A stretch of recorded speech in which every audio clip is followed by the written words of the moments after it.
Bonjour à toutes et à tous et bienvenue pour la correction de cette question de condition minimale. Alors on vous dit, Caroline a oublié son code pour ouvrir sa valise, elle se rappelle seulement qu'il y a 4 chiffres.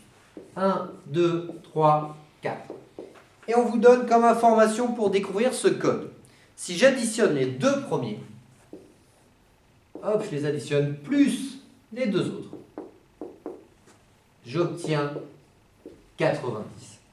Et attention, on vous dit du coup que ça fait une somme est égale à 90. Il faut absolument du coup trouver deux configurations possibles. Alors on avait quoi? Regardez, par exemple 23, 67. On a bien respecté le fait que ça fasse 90. Regardez, 23 et 67, ça fait bien 90 lorsqu'on les additionne. Et en plus de cela, on a quoi? On a en l'occurrence 2 qui est inférieur à 3, qui est inférieur à 6, qui est inférieur à 7. Donc je prends le premier bloc, le nombre, je l'additionne du coup avec ce deuxième bloc. 23 et 67, c'est une première configuration possible. Deuxième configuration possible. 12 et 78. Pareil, ça fait 90. 1 est inférieur à 2, qui est inférieur à 7, qui est inférieur à 8. La somme fait 90. J'ai deux configurations possibles, donc je ne peux pas répondre à la question. Donc souvenez-vous bien, le nombre formé par les deux premiers chiffres, plus le nombre formé par les deux autres chiffres égale 90. Deuxième information seule, on a quoi? Les deux premiers chiffres du code forment un nombre premier, ok?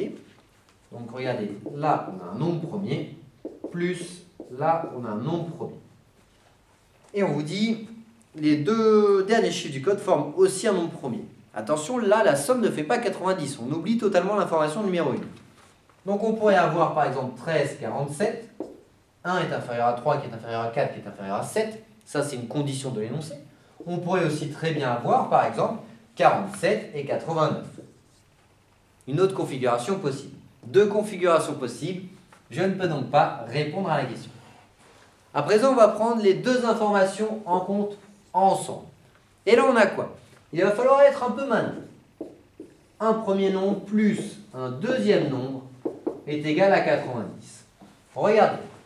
Si j'ai un 9 ici, il me faut donc un 1 ici. Donc déjà, ce n'est pas possible. Si j'ai un 1 ici, en fait, je ne peux pas avoir un nombre inférieur. Donc ça ne peut pas en fait terminer par 1, et ça ne peut pas terminer par 9. Qu'est-ce que je ne peux pas avoir d'autre aussi? Si j'ai un 5 ici, et un 5 ici, 5 et 5, en effet, ça ferait 0, mais ce n'est pas possible, en l'occurrence, d'avoir 2 5 à la fin. Parce que dans ce cas-là, les nombres ne sont pas progressifs. Donc en fait, avec un ensemble de conditions comme ceci, la seule et unique solution possible que l'on a, c'est 23 plus 67. Donc posez-vous toujours la question de savoir quelles sont les conditions qui respectent l'énoncé et les informations. Et on se rend compte qu'il n'y a qu'une seule configuration possible avec des nombres premiers. Et la somme de ces deux nombres premiers fait 90. 23 et 67, telle est la bonne réponse. La bonne réponse est donc la réponse C. Les deux informations ensemble m'ont permis de répondre à la question. Donc voilà concernant la correction de cette question de condition minimale. N'hésitez pas du coup à regarder nos autres vidéos. À très bientôt et bon courage.